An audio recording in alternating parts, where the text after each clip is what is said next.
Thanks for listening to Better Business, Better Life. I'm your host, Deborah Chantry-Taylor.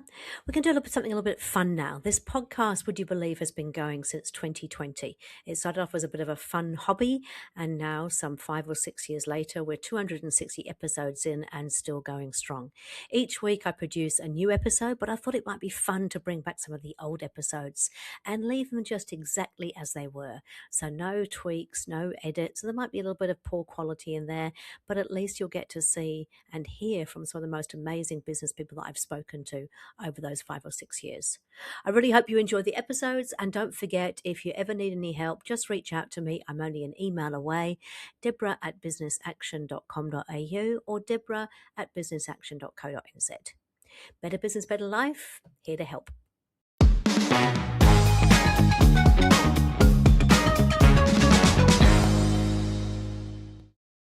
So good morning and welcome to another episode of Better Business, Better Life. Today I have got Steve Morris with me, who is a professional EOS implementer based now in Baltimore, but originally from New Zealand. Is that right, Steve?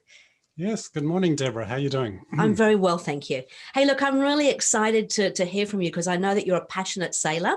And obviously here in New Zealand, we're very fond of our sailing, as are the Americans. So tell me a little bit about your story, please, Steve.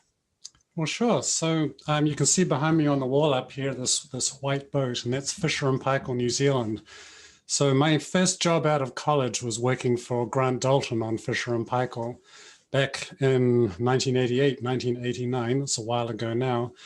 But that's how I got started with my whole career. And it's been a really interesting journey. But I can still remember back kind of coming out of engineering school thinking I was going to be a designer, and then instead my first job responsibility was getting up in the morning at 6 o'clock and going to the gym and seeing how much, iron weight we could lift off the floor, training with the crew and things like that. Okay.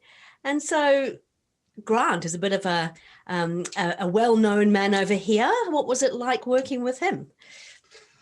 So Grant's a really cool and interesting guy. I mean, I still now, follow the news, and I haven't talked to him for a while, but keeping in touch with what he's been doing on the news, and just, seeing this person who has this incredible tenacity and perseverance, right, to keep on pushing forward.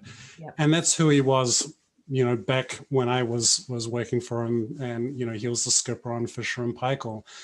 Just this drive, right, to be able to keep continually pushing the team forward, having that vision for where we needed to get to go, and then, really pulling a team together around that and everything that we needed to do to be able to be successful on that boat.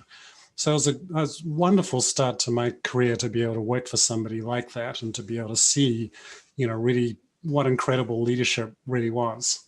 Fantastic. So what would you say is the one thing that stands out for you in terms of that leadership that you've taken forward into, because you've run your own businesses as well, and you've obviously worked with other people. What have you taken out of that experience into your own business world? Well, that's what I saw in Grant is, that tenacity and that perseverance and that ability just to keep on going despite obstacles and despite all of the other things that are coming in. And I think there's something about that perseverance that I've kept close to myself as well. And, as running a business is not, easy at all, right? I mean, there's always things happening every single day. And particularly in EOS, we talk about, these 136 things that are coming at, business owners every single day. And then just having that perseverance to be able to keep moving forward, to solve those issues, to be able to keep the company moving forward. Something that I've really seen, I've taken that to heart and used in my own business. Mm-hmm. So tell me a bit about your own business. Well, so I've had quite an interesting career over the last, since I worked for Grant. I actually ended up coming here to the United States and working for Bruce Farr and Russell Bowler at Farr Yacht Design for many years, designing America's Cup boats and other, Volvo ocean race boats. At one stage, Grant was, well, several times, I guess, along through there, Grant was one of our clients, as were a lot of other, really incredible, driven people in business. This model here is Oracle Racing. So Larry Ellison, the CEO of Oracle, was one of our clients for many years. So just to be able to work with people like that, to have them as our clients, and to be in a position where we were kind of, really responding to that. They set an incredibly high bar, right? They wanted to win. Yeah. Because they're already successful in business, and then they wanted to bring that success into the sailing world and to compete and to win. So I really learned a lot about leadership, about bringing together systems and processes, all of the things that we talk about in EOS, and bringing together teams to be able to help our clients be successful. And then after that, I spent 10 years becoming a certified project manager and helping the US Navy here in Washington, DC, which is near where I am here in Maryland. And then I started my own business 6 years ago, really around this mission and this passion to help people, teams, and businesses get unstuck and sail forward, as I like to say. Nice analogy. I love it. Okay, and so you're now a professional EOS implementer. What brought you on that journey?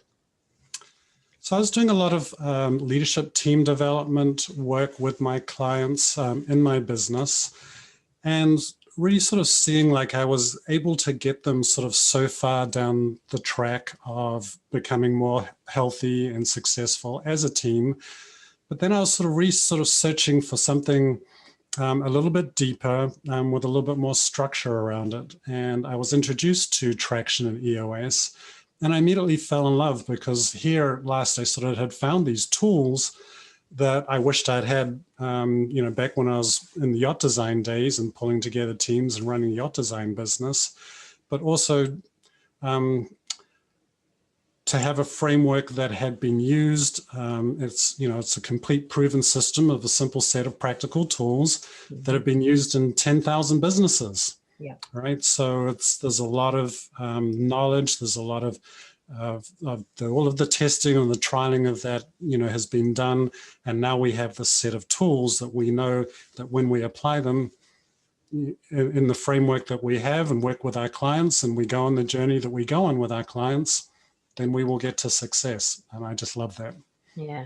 I also love the fact that it is based on, amazing brains around the world, and bringing all this kind of knowledge together into something that's very simple. Because I think that as entrepreneurs, we tend to, if things are a little bit too broad, we can get carried away with that. So by really simplifying it down, I think makes a massive difference. Yeah. Okay, so you talked about how sailing and building boats and things is very similar to running a business. Tell me more about how you think EOS it relates to yachting, to business. Just give me more of your story. I'd really be keen to hear a little bit more about that. Right. So, I mean, in EOS, we talk about these 6 components that we are working with our business clients to strengthen these 6 components in the business. Yeah. And the first one is vision, right? And getting everybody in the leadership team on the same page with where you're going and how you're going to get there. And, when we're working in these sailing teams, there's some interesting aspects of that, because, the vision, like, where are we going? Well, that's a very defined thing. We're going to win the America's Cup. We're going to win the Round the World Yacht Race, the Volvo race, those sorts of things. Yeah. But even still, underneath that vision, that's really getting everybody on the same page about how we were going to do that oftentimes, could be more challenging. And these components that we work on with our clients around establishing core values, right? Like, who are we as a team? It's so incredibly important.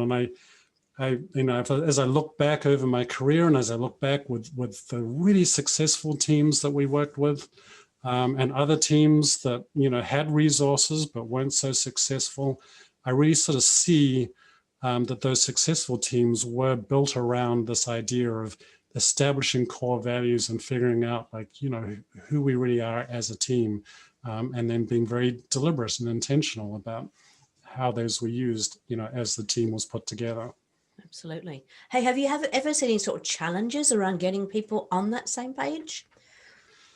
Well, yes, and that's I think the second component that we talk about when we're working with our clients is people, the people component, right? So of course, the crew on these boats and bringing, in fact, the whole team together, not just the crew, but all the support people and us as designers, that was so critical. And, when we work with our EOS clients, we talk about two components there, right people, right seats, okay? Yep.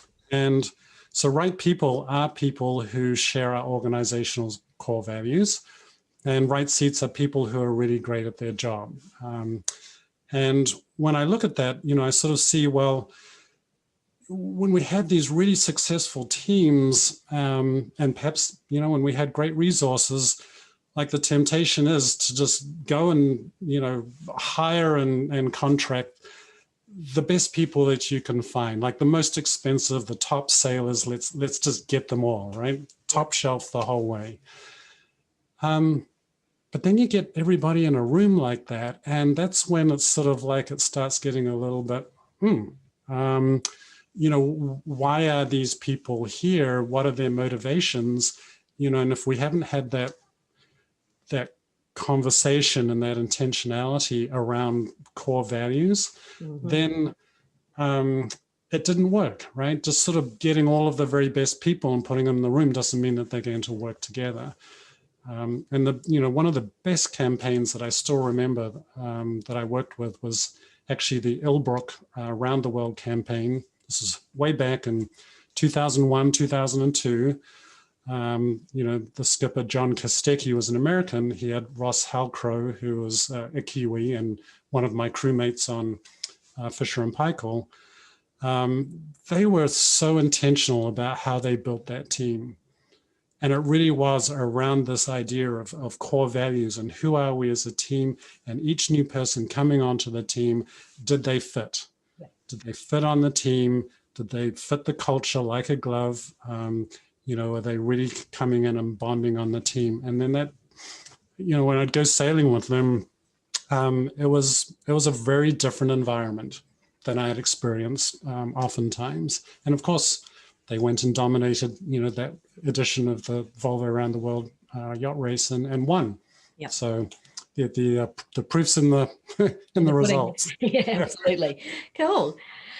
Okay, so obviously, yes, having a strong vision, understanding why you exist, having the same sort of core, getting some really clear core values and making sure you've got those right people in the right seats doing the right thing is really important. What's next? Well, so the third component that we work on with our clients is data, right? And so this is, in the business context, we talk about making decisions on facts and figures and objective information. Mm-hmm. It's no different on the boat. And it's sort of, I think it's really interesting as I sort of look back, from when I sort of got started with working for Grant. He hired me to be the performance analyst on the boat, to have the computers and to be trying to figure out how we were doing in getting the boat to sail faster. So that data, that having that objective data at the time, of course, was incredibly important to be able to figure out, how we were going to do in the Round the World Yacht Race. And then as I look to now, right, the latest edition of the America's Cup, and these boats have sensors from the top of the mast to the bottom of the foils, from the bow to the stern. Yep. We have companies like Airbus involved. The entire thing, like the sensors on board the boat are generating gigabytes and gigabytes of data every time they go out sailing. And so, compared to where we were 30 years ago, it's just like it's a whole new world. Sure. But that data, I feel like there's something about the performance there. I mean, we've gone from boats that were sailing, at 10 knots upwind to boats that are sailing at 40, 45 knots upwind, right? I mean, we've gone a 400% increase in speed, and part of that has come from data. Yeah. And I like to sort of, I talk about that increase in performance, and I like to bring that back to that sort of business sense of, look what happens when you can reduce all of the drag that's on your business, right? All of the things that are getting in the way, and the rework and the do-overs and the inefficiencies and all of the stuff that's dragging away on the business. When we've done that in sailing boats, now we're going 4 times faster. It's amazing. Wouldn't you love to do that in your business too? Absolutely. And it's about measuring the right things, isn't it? It's not measuring the ego stuff, but measuring the things that really make a difference. Right. Yeah. Okay. So we've got the vision, we've got the right people, we're measuring the right things. What comes next? Well, so then the fourth component we talk about, of course, is the issues component, because when we get the vision, when we get the people, we have the data, now we start having transparency, and we're really seeing the obstacles, the imperfections. And, as we work with our clients, we're working with our clients to really help them figure out how to solve issues together as a team.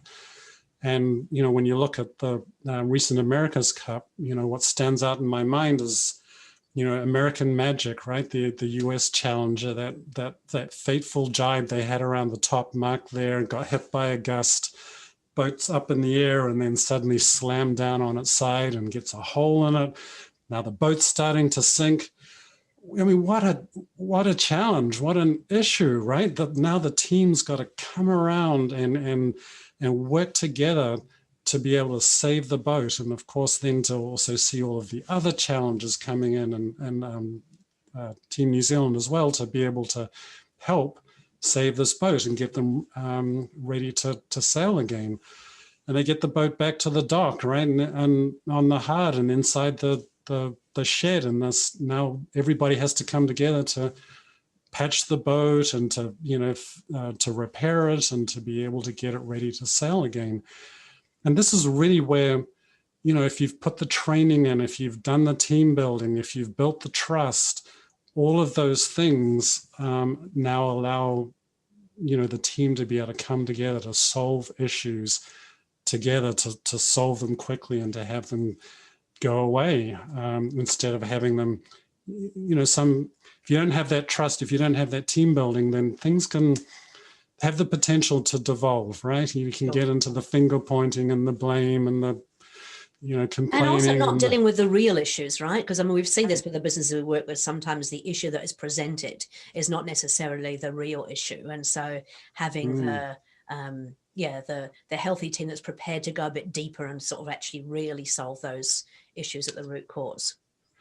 Yeah, and I see this with my clients often too. It's just sort of like this thing of, having meetings and trying to make decisions, but not really being able to be efficient about making decisions, having the same things just be repeating over and over and over. Yeah. You've got to be able to solve those things. And I've seen it with the teams that I've worked with, the ones that have the ability to do that. Yeah. Off they go. Yeah. Okay, great. So again, we've got vision, we've got the right people, we're measuring the right things, we're solving our issues at the root cause and putting them to bed once and for all. What comes next? So the fifth component we work on is process, right? And this is about really documenting the things that we do and making sure they're done the right way and the best way every time. And I really feel, at Far Yacht Design, this was one of, I think it's sort of like it was our secret sauce. Yes. We had a lot of secret sauces, but this was a really good one because we were really good at being able to figure out our design processes and document them, so that we were able to then use them, right, to be able to get that consistency. And so, we were able to design boat after boat after boat that was able to win. And because we took everything that we learned and we put it into documenting our processes. And we talk about this, and we work with our clients in EOS. Like when you document your processes, then they're done the right way. And that's just a huge relief Yes. to a business owner, right? Yeah. So many clients and business owners that I talk to, they're worried, they're stuck in the business, that are things going to be done the right way? Or people are always kind of bringing them, should I do this? Should I do that? All of that goes away when you document your processes and get the consistency. And then once you have consistency, then we can scale. And, we were able to do that in a design sense as well. Like having the processes documented now allowed us to be able to do more work. Yep. And I think it was also, we had a lot of responsibility as designers, designing boats that are out in the middle of the Southern Ocean, thousands of miles away from land. No one's coming to help, right, if something goes wrong. So to be consistent and to make sure that we were designing those boats the right way, was incredibly important. And it was it's a really essential part of what we were doing as designers. Yeah. Okay. So one of the things I often find when we start talking about sort of documenting processes, it can be a bit overwhelming for people at first, because if you think about all the things that are involved, it does feel like it's a huge amount of work. What would you say to that? Well, so that's taking the approach of simplification, and part of the EOS model is to simplify and to use what we call the 80-20 approach, right? Document 20% of the steps that get you 80% of the way there. Yep. And when I look at the way we used to do it in the yacht design, we would have design sheets, a sheet of paper. Start at the top, work your way down, and you get the answer at the bottom. And, that really, just step by step, but not to make it overly complicated, but to be able to simplify and to get that answer that's really close enough to be able to, so that what you're supposed to be doing, how you're supposed to be getting the process done. Sure. Okay, great. So we've gone through all of these things and we're now sort of at the sixth component. What's the sixth component? Traction. Traction, right? yeah. This is the great one, yes. And I really see that, when I look back at my career, I just sort of think about, I think about those times when we had great vision, working with clients that had great vision, and then really about that the separator around success, which is being able to bring the vision down to the ground and to get traction, right? Mm-hmm. And so what does that really mean? That really talks about, being able to get everybody on the same page, but then having established your vision, what are you actually going to be doing, say for the next year, if you've got a longer campaign, and then establishing that, and then what are you going to do for the next 90 days to really be able to focus on your priorities. And then what are you doing coming together as a team to be able to meet, to be able to solve issues, to be able to exchange information, on a weekly cadence. And, seeing, those successful teams that we worked with really had that ability to be able to come together, to make sure that we were meeting, to be able to exchange information, to get, the right stuff worked on within the team on a good cadence, to be able to, be able to get traction on achieving our vision. So as I sort of, the work that I'm doing with EOS now, I can look back over my career and see those points where, the successful teams were applying some of those principles, if not all of them, at various stages in their campaigns. Sure, that makes perfect sense. So tell me, so in terms of, when I talk to people about EOS, it often feels very, very simple. And they say, if it's that simple, it can't possibly work. How would you respond to that? Well, there is a simplicity to it, but it's a framework, right? And as an engineer and a project manager, I'm a systems guy, and this is what I've done my entire career. This is how, we can design boats that go sailing around the world. This is how we can design boats that fly above the surface of the water. Yep. By taking something that is complex and simplifying it, right? But it doesn't mean that it becomes something that, my 4-year-old could do or something like that in crayon, right? Yeah. It just means that we've been able to take something that's complex and to be able to separate it down and put it into a framework, and to be able to work through a system to be able to achieve success. Yeah. And so, and I think it's about that focus, isn't it? It brings focus, and it also brings that whole less is more. If everything's important, nothing's important. So by focusing on what's important, we actually get the results. Yeah. Okay, so tell me, just in terms of your career, both in EOS and in your business and the yacht, what's been sort of your biggest, professional best and personal best in that time, do you think? Oh my gosh. So I really think, looking back at, I think looking back at some of the campaigns that I worked on back in the yacht design days, things like the Ilbrook Around the World campaign was, I've got a lot of sort of special memories about being involved with that team and things that we were able to achieve.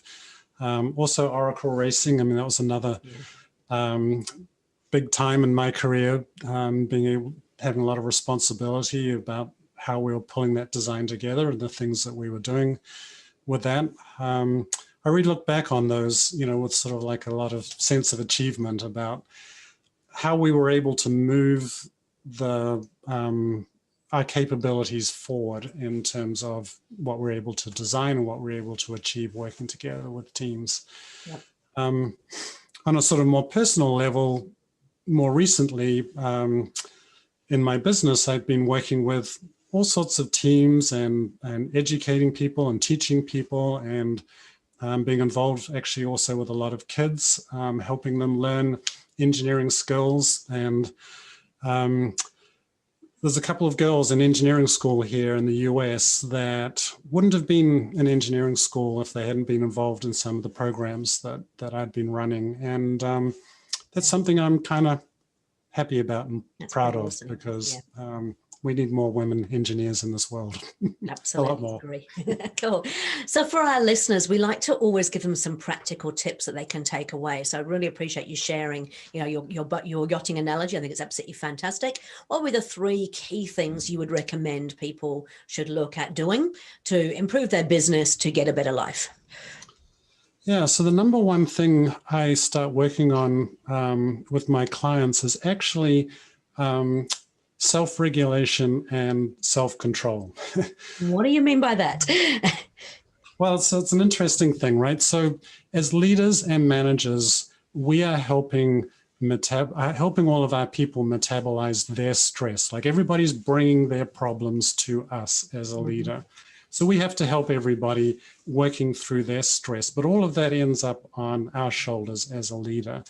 So we have to be able to deal with that, right? We have to be able to be calm in the middle of chaos, to be able to do these things, to be able to simplify, to delegate, to be able to predict, all of the skills that we teach our clients. And so as part of that, no one ever taught me this concept, when earlier on in my career, but there's things that you can do to be able to manage your stress. And part of that is to sort of have some knowledge about what goes on inside you in terms of things that trigger you, to be aware of these sorts of things. And then to also, what I work on with some of my clients is, to be aware of when you're getting triggered, then there's things that you can do. And one of those things is to engage with the breath, because our breath is the remote control for our nervous system. Right? And our physiology and our psychology are not separate. So all of these things are sort of all bound up together there. So I'm just starting off. The first thing is just engage with your breath. And when things are getting chaotic, just feel your breath and start getting back in touch with where you are. So that's, it's not part of the EOS curriculum.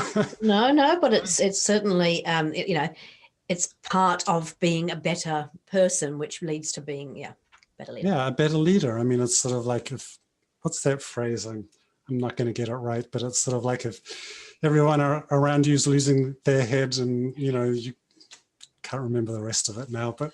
I know what you're talking about. I can't either, so I can't help you out there, I'm afraid. Okay, so that's the first one. So self-regulation and then self-control. So number 2? Well, so number 2 is, the things that we do work on with our clients in EOS, which is really around people, right? I mean, being able to surround yourself with getting the right people. I think that that's so incredibly important because really, you can't achieve great things without having great people, Yeah. right?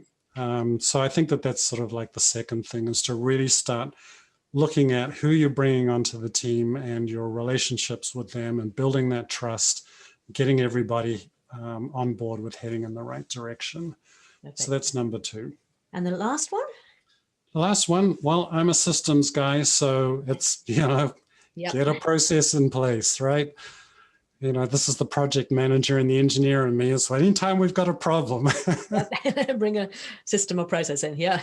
Yeah, let's put a process in place. Let's get a system in place to be able to solve this. And I really believe that. And sometimes, though, some of the issues that we're dealing with are what people call soft issues, right? Mm-hmm. Yep.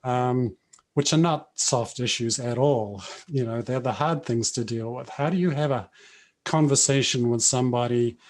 A difficult conversation with somebody. How do you hold people accountable? Yep. How do you work with your team around things like stress and burnout? These are not easy things, but we do actually have processes and systems that we can put in place to be able to have conversations, to be able to really get on the same page with everybody in our organization about where we're going and how we're going to get there. Yeah. Okay, brilliant.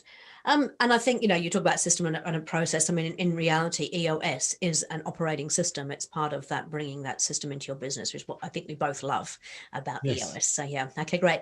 Hey, Steve, we're just about running out of time. I just want to say thank you so much for joining me this morning. I don't know what time it is over there at the moment. I'm assuming it's later in the afternoon, is it? It's 5:45 in the evening here. In the evening. Okay. Well, look, I appreciate you giving us your time. If people want to get in contact with you, so your business is called Catylator. What's the best way for them to get in contact with you, Steve? Probably through email, steve@catylator.com. Yep. There's also my website at, of course, catylator.com. And I'm on LinkedIn at Stephen A. Morris. Stephen A. Morris, fantastic. Hey, look, thank you so much for your time. Really, really love the yachting analogies. I think it's fantastic. So thank you for sharing that. I look forward to seeing you again soon. Yeah, well, thanks, Deborah. It's been a great conversation. And I certainly hope that some of the yachting stories can help down in New Zealand, spread the word, spread the idea that, EOS, it really is this complete proven system. And I love working with my clients on it. I love the feelings of relief and oh yes, exhilaration. We've got a plan in place. We're going to get there. That's awesome. No, that's fantastic. Thank you very much.